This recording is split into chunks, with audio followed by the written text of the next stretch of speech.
लोकमान्य बाळ गंगाधर टिळक यांची पुण्यतिथी व शोषित दलित आणि पीडित यांचे कैवारी लोकशाहीर अण्णाभाऊ साठे यांच्या जयंतीनिमित्त आपण काल दिवसभर मॅरेथॉन कार्यक्रम घेतला।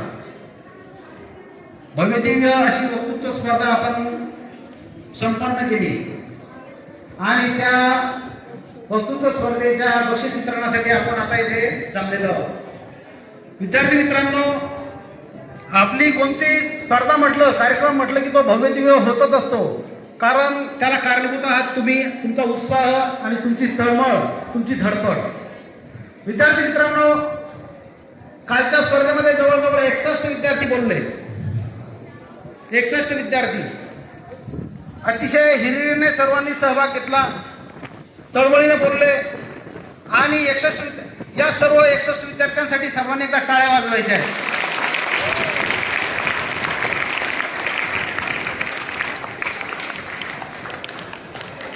त्यानंतर या 61 विद्यार्थ्यांमध्ये जवळजवळ 90% ह्या मुली होत्या आणि म्हणून या मुलींची जी तळमळ आहे, धडपड आहे की आपण घाबरायचं नाही, आपण इथं यायचंय, बोलायचंय, डेअरिंग दाखवायची आहे, आपल्याला सिद्ध करायचं आहे, ही जी तळमळ मुलींची आहे ही त्यांच्या या संख्येतून दिसते आणि म्हणून या मुलींसाठी सुद्धा एका जोरात टाळ होऊ द्या।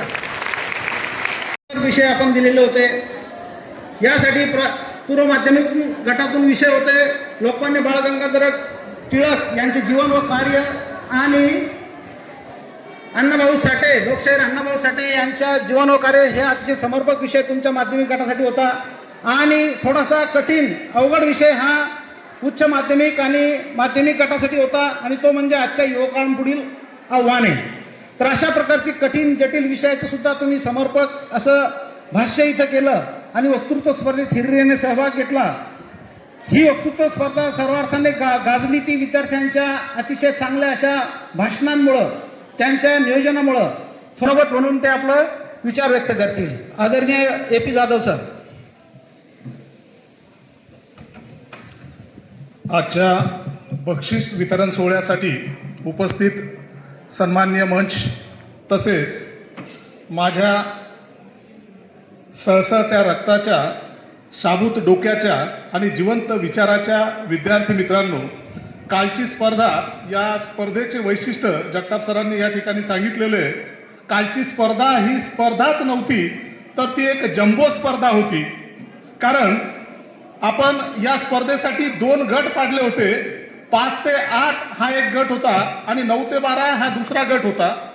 या 5 ते 8च्या गटामध्ये एकूण 43 विद्यार्थ्यांनी भाग घेतला होता। पैकी जवळपास 15 विद्यार्थ्यांनी अण्णाभाऊ साठे यांच्या जीवनावर प्रकाश टाकला होता, तर उर्वरित जवळपास 28 विद्यार्थ्यांनी, त्यापैकी एक विद्यार्थी अब्सेंट होता, 27 विद्यार्थी यांनी लोकमान्य टिळकांच्या जीवनावर प्रकाश टाकला होता। असा हा पहिला गट होता।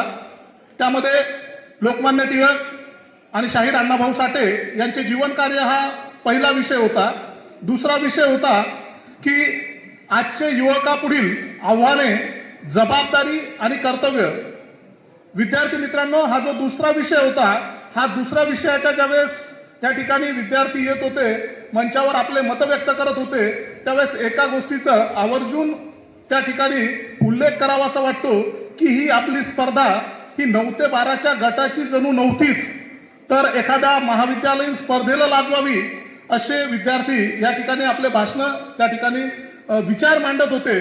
आणि जगताप सरांनी आत्ताच सांगितलं की ही पहिली स्पर्धा झाली की कुठलाही कागद, विशेष म्हणजे कुठलाही विद्यार्थी अडखळला नाही आणि जो अडखळला त्यात प्रामाणिकपणा दिसून आला की त्यानं सांगितलं की मी माझे मनोगत या ठिकाणी संपवतो। जय हिंद, जय महाराष्ट्र। विद्यार्थी मित्रांनो, कालची स्पर्धा जम्बो याच्यासाठी होती की 43 विद्यार्थ्यांमधून आपल्याला 3 विद्यार्थी काढायचे होते आणि 16 विद्यार्थ्यांमधून सुद्धा 3 विद्यार्थी काढायचे होते।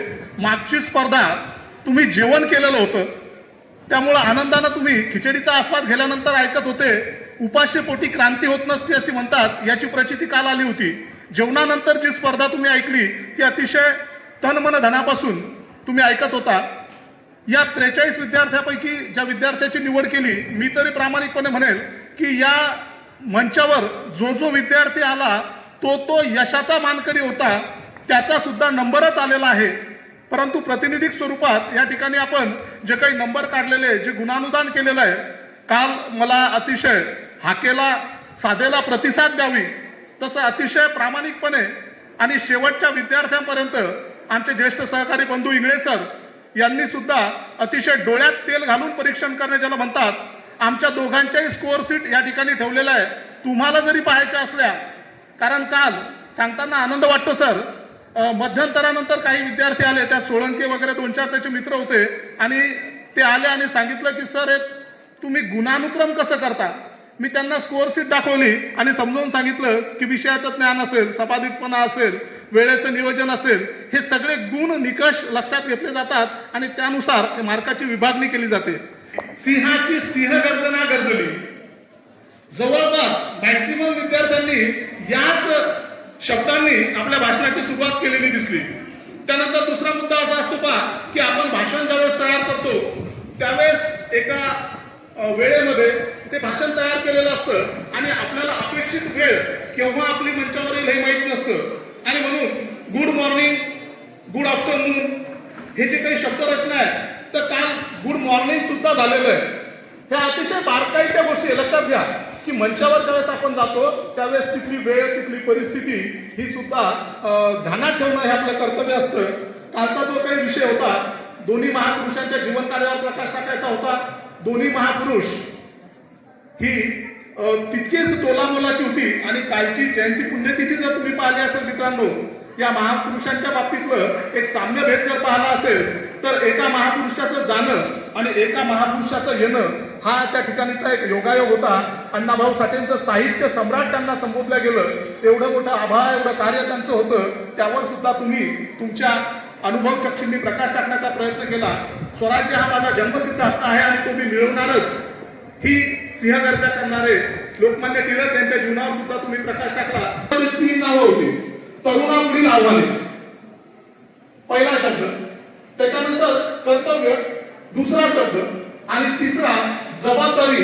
हा तिन्ही शब्दांचं संयुक्तीकरण आपण त्या ठिकाणी करूनच हा विषय त्या ठिकाणी तुमच्यासाठी आयोजित आणि नियोजित केलेला होता. विद्यार्थी मित्रांनो, तरुणापुढील आव्हाने म्हणत असताना बऱ्याच मुलींनी, स्पेशली मुलींनी अतिशय छान पद्धतीने त्या विषयाची मांडणी केली. त्या विषयाचा आवाका समजून घेतला की आजची परिस्थिती काय आहे, या परिस्थितीमध्ये तरुणासमोर कोणती आव्हानं आहे. मग त्या आव्हानामध्ये वैयक्तिक आव्हाने असतील, कौटुंबिक आव्हाने असतील, सामाजिक आव्हाने असतील, राष्ट्रीय आव्हाने असतील आणि आज एबीपीनं आजचा तरुण कसा निर्माण व्हावा, आजचा विद्यार्थी कसा निर्माण व्हावा, तर जागतिक स्पर्धेत टिकणारा विद्यार्थी हा निर्माण व्हावा, या दृष्टिकोनातून ही वेगवेगळी आव्हानं तुमच्या समोर होती. त्या प्रत्येक आव्हानाला त्या ठिकाणी स्पर्श करण्याचा प्रयत्न बऱ्याच स्पर्धकांनी या ठिकाणी केलेला होता. स्पर्धा याच्यासाठी होती की, आणि हे छान असतं, आमच्या सगळ्या बंधू भगिनींनाही सांगू इच्छितो, एक खूप छान असतं की जबाबदारी ही वैयक्तिक चॅलेंज दिली. जसं शिस्त 2 प्रकारची आहे पहा, स्वयंशिस्त आणि लादलेली शिस्त. मी तर म्हणतो की स्वयंशिस्त ही कायम चिरकाळ टिकणारी असते, लादलेली शिस्त एक क्षणिक असते. पण ज्यावेळेस जबाबदारी वैयक्तिक दिली जाते त्यावेळेस ती पेलत असताना माणसाची होणारी डोलायमान अवस्था, मग ते पद कुठलेही असो, प्रशासकीय असो, शाळेची असो किंवा एखादी दिलेली तुमच्याकडे जबाबदारी असो. काल एवढ्या 61 विद्यार्थ्यातून 6 विद्यार्थी निवडत असताना इंगळे सर आणि माझी जी घालमेल झाली, जगताप सरांना सांगितलं की विद्यार्थी मित्रांनो सारखे सारखे पॉईंट मध्ये आपण काढलेलं 23.5, 23.5, 23.5 तीन विद्यार्थी त्या ठिकाणी येत आहेत. आणि म्हणून कोणताच विद्यार्थी नाराज व्हायला नको, कोणीच खचून जायला नको. प्रत्येकाचे प्रयत्न हे प्रामाणिक होते. विद्यार्थी मित्रांनो, खऱ्या अर्थानं कालचा दिवस, काल थोडंसं एका गोष्टीचं दुःख सुद्धा मनाला वाटलं की काही अपेक्षा सर्वांच्या वतीनं आमच्या तुमच्याकडून व्यक्त करतो की विद्यार्थी मित्रांनो, तुम्ही फक्त मनात आणलं पाहिजे. यशवंतराव चव्हाण असतील, डॉक्टर बाबासाहेब आंबेडकर असतील, डॉक्टर एपीजे अब्दुल कलाम असतील, यांनी ज्या ज्या वेळेस विद्यार्थ्यांना मार्गदर्शन केलं त्या वेळेस त्यांनी एकच सांगितलं की फक्त तुम्ही उडायचं मनात आणा. उडायचं तुम्ही मनात आणा, दिशांची तुम्हाला वाण नाही. उडायचं तुम्ही मनात आणा, दिशांची तुम्हाला वाण नाही. कारण तुम्हाला अडवू शकेल असं कुठलंही तुफान नाही, असं कुठलंही तुफान नाही. मी अपेक्षा तुमच्याकडून करतो, सर्वांना शुभेच्छा देतो. जी काही बक्षिसाची वाट तुम्ही आतुरतेने पाहत आहात, ते बक्षीस वितरणाचा कार्यक्रम सन्माननीय पदाधिकारी या ठिकाणी करणार आहे. मी पुनश्च माझे सहकारी मित्र जगताप सर यांना या ठिकाणी मंचावर निमंत्रित करतो. धन्यवाद. आलं की किती कॉम्पिटिशन भारी होती आणि जाधव सरांनी तुमची तारीफ करणं म्हणजे काय माहिती का, त्या माणसाबद्दल तुम्हाला बऱ्याच जणांना माहिती नसेल की त्या माणसाने डीएड कॉलेजला शिकवलेलं आहे. आणि डीएड कॉलेजला शिकवणं बीएड कॉलेजला शिकवलेलं आहे आणि बीएड कॉलेजला शिकवणं म्हणजे गंमत नाहीये. आणि म्हणून तुम्हाला सांगतो, आणि पीएचडी सुद्धा झालेली आहे ती म्हणजे मराठी विषयातून. हे त्यांच्यातून आता ते बोलले बोलवत्या आणि तुमच्यातून कळालं असेल. आता आम्ही कसं आहे, पार्ट टाइम बॉलर आहे तिथले, ते परमनंट बॉलर आहेत, त्यांच्या बॉलिंग शिवाय विकेट पडत नसते. आम्ही कसं आहे, पार्ट टाइम येतो आणि काहीतरी बोलून जातो. ते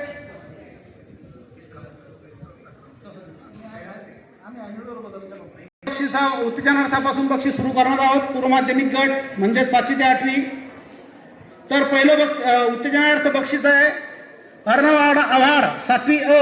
रोख बक्षीस आहे 101 रुपये आणि हे बक्षीस दिलं जात आहे आत्ताच बोललेले आपले डॉक्टर AP जाधव सर, प्राध्यापक नवभारत कनिष्ठ महाविद्यालय टेंभुर्णी. मी अर्णव आव्हाड 7वी अ चा विद्यार्थी याला मंचावर आमंत्रित करतो. आदरणीय भुतेकर सर.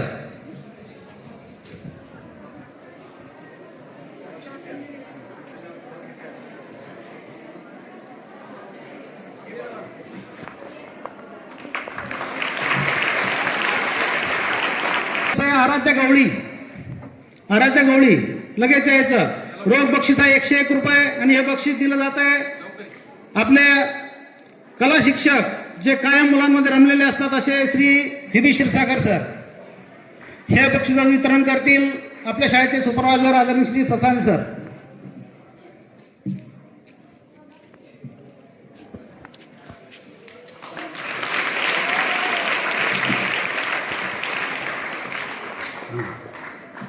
आता उत्तेजनार्थ बक्षीस संपलेले आहेत पूर्व माध्यमिक गटातून. आता मी आमंत्रित करतो तृतीय क्रमांकासाठी कुमारी अनुष्का दीपक मगाडे 7वी अ. रोख बक्षीस आहे 101 रुपये आणि हे दिलं जात आहे आजच्या कार्यक्रमाचे अध्यक्ष तथा क्रीडा विभाग प्रमुख आदरणीय श्री KR भुतेकर सर. आणि या बक्षिसाचं वितरण करतील VK जाधव सर.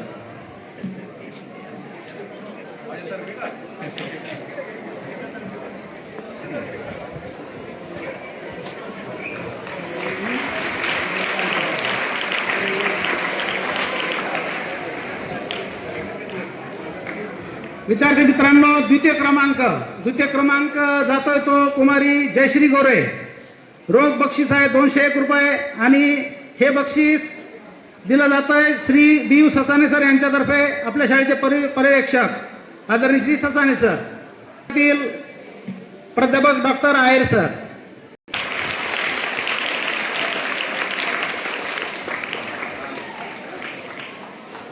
आणि प्रथम बक्षीस गेस कोण करतं? आवाज नाही. ओके, गेस करण्यासारखी कंडिशनच नव्हती. कन्फ्यूज खूप होतो आम्हीच, इकडे बक्षीस काढायला कन्फ्यूज होतो. ओके चलो, प्रथम बक्षीस जात आहे ते विभागून जात आहे थोडी, म्हणून आम्ही ते विभागून गेल्यामुळं काय झालं, सारखेच गुण मिळाले. विभागून गेल्यामुळे काय झालं, आम्ही रक्कम थोडी वाढवली आणि दोघांमध्ये विभागून हे बक्षीस देतोय. प्रथम क्रमांक जातोय कुमारी आरोही जितेंद्र म्हस्के 8वी अ आणि आराध्या वाघ, कुमारी आराध्या वाघ.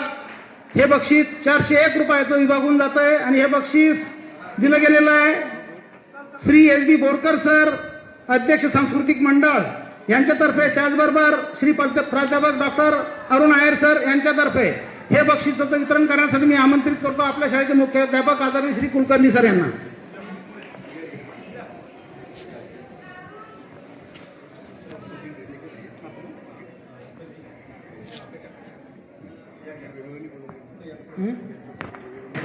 विद्यार्थी मित्रांनो,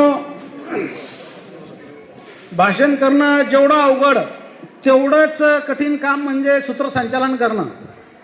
आणि आपल्या शाळेचे क्रीडा शिक्षक श्री KR भुतेकर सर यांच्यातर्फे आणि श्री RV शेवाळे सर क्रीडा विभाग यांच्यातर्फे हे बक्षीस दिलं गेलेलं आहे. आपल्या सूत्रसंचालन करणाऱ्या तिन्ही विद्यार्थिनी कुमारी कार्तिकी भरत गायके, कुमारी प्राची योगेश गडकर आणि कुमारी श्रावणी शंकर उकडे या तिन्ही 10वीचे विद्यार्थी आहेत. त्यांना मी मंचावर आमंत्रित करतो. त्यांनी उत्कृष्ट सूत्रसंचालन केल्यामुळं त्यांचं बक्षीस वितरण करतील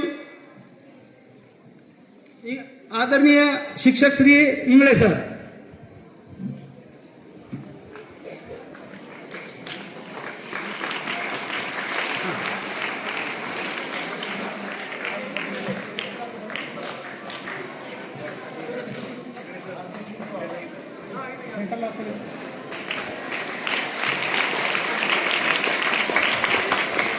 या गटासाठी विषय होता, थोडासा अवघड विषय होता, युवकांवरील आव्हाने, युवकांकडील समोरील आव्हाने, असा हा थोडासा किचकट असा विषय होता, परंतु अतिशय चांगलं समर्पकपणे त्यांनी मांडणी केली. रोख बक्षीस आहे 101 रुपया आणि हे बक्षीस जात आहे श्री RT इंगळे सर, ज्येष्ठ शिक्षक यांच्यातर्फे. वैष्णवी आलेली का? आणि या बक्षिसाचं वितरण करतील आमच्या शिक्षिका आवटे मॅडम.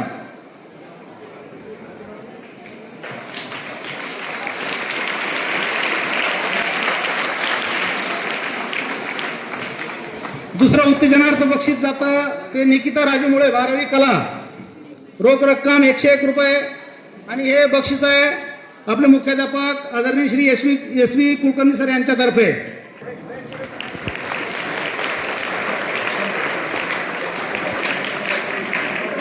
उत्तेजनार्थ जे बक्षीस देण्यात आलेलं आहे ती आहे 12वी ची विद्यार्थिनी कोमल राजू ससाने, रोख रक्कम आहे 101 रुपया. हे बक्षीस जे देण्यात आलेलं आहे ते श्री SR सकुंडे सर, आपले कार्यालयीन प्रमुख यांच्यातर्फे.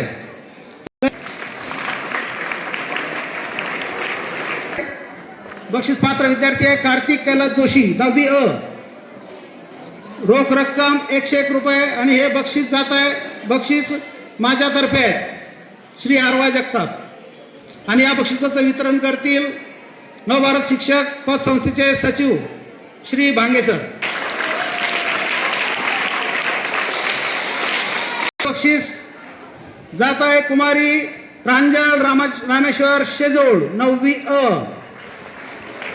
बक्षिसाची रक्कम आहे 101 रुपया आणि हे बक्षीस दिलं जात आहे आपले क्रीडा मार्गदर्शक श्री RV शेवाळे सर यांच्यातर्फे. आणि या बक्षिसाचं वितरण करतील आपल्या शाळेतील ज्येष्ठ शिक्षक आदरणीय इंगळे सर.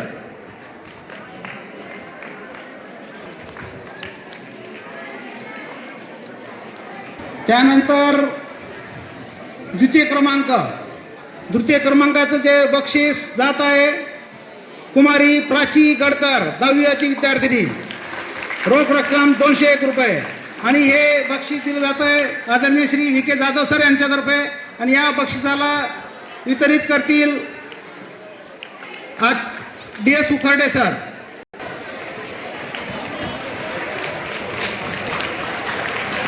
विद्यार्थी मित्रांनो, आता फर्स्ट नंबर आणि कुणी गेस करू शकतं का? हां, ओके, माझ्या कानापर्यंत.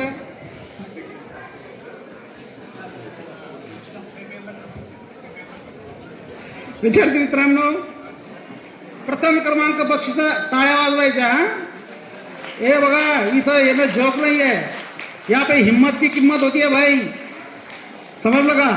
म्हणून टाळ्या वाजवायच्या जोरात. आणि प्रथम क्रमांक जातो तो कुमारी संध्या शिवाजी खांडे बराड, 9वी ची विद्यार्थिनी, रोख रक्कम आहे 301 रुपये आणि हे बक्षीस दिलं जात आहे आपल्या शाळेचे प्राचार्य तथा मुख्याध्यापक आदरणीय श्री कुलकर्णी सर.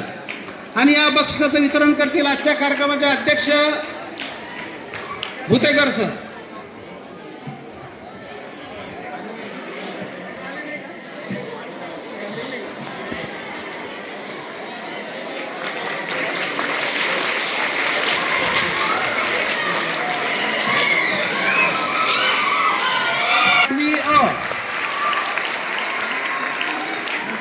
नववी ची विद्यार्थिनी गायत्री चव्हाण आणि या बक्षिसाचं वितरण करतील जाधव मॅडम.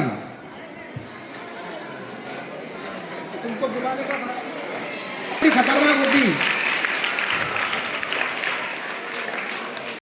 दिवसभर अशी आपली एकमेव शाळा असेल की आपला कार्यक्रम आपल्याला दिवस पुरला नाही, पूर्ण दिवसभर ही वक्तृत्व स्पर्धा चालली की फक्त तुमच्या आणि तुमच्या उत्साहामुळं याची उत्साहात पार पडली. याच्यासाठी सर्वांचं सहकार्य लागलं आणि त्या सर्वांचा आभार मानणे आपलं काम ठरतं. आणि म्हणून कालच्या दिवसभर पहिला असा अध्यक्ष होता की तो दिवसभर खुर्चीवर बसून होता आणि म्हणून आपल्या अध्यक्षासाठी एकदा टाळ्या वाजवा जोरात. खुर्ची सोडली नाही आपल्या अध्यक्षात काम नाही तर दिवसभर अध्यक्ष बसलं म्हणजे गंमत नाही. कार्यक्रमाचं व्यवस्थित सुसूत्रता येण्यासाठी कार्यक्रमासाठी सर्व जे दोन्ही परीक्षक ज्यांना कठीण परिश्रम करावा लागले, जेवढे तुम्ही बोलण्यासाठी तुम्हाला कष्ट लागले तेवढे त्यांना नंबर काढण्यासाठी लागले, ते दोन्ही परीक्षक आदरणीय श्री इंगळे सर, दोन्ही मराठीचे तज्ज्ञ, आणि आदरणीय Shri doctor A P Jadhav sir यांच्या सुद्धा आभार व्यक्त करतो. आणि मंचावर उपस्थित सर्व शिक्षक बंधू भगिनी आणि सर्व कार्यालयीन आमचा स्टाफ आणि सर्व शिक्षकेतर कर्मचारी या सर्वांचे आभार मानतो. आणि ज्या या स्पर्धेत ज्यांनी भाषणं केली, वक्तृत्व स्पर्धेत ज्यांनी सहभाग घेतला त्या सर्वांचे आभार मानतो. ज्यांचे नंबर आले त्यांचे आभार मानतो, ज्यांचे नंबर नाही आले त्यांनी पुढची तयारी करायची त्यांचा सुद्धा आभार मानतो. आणि सर्व विद्यार्थ्यांनी अतिशय मनापासून ऐकून घेतलं, सहकार्य केलं, दिवसभर बसले, त्या सर्व विद्यार्थ्यांचा आभार मानतो आणि अतिशय आनंदात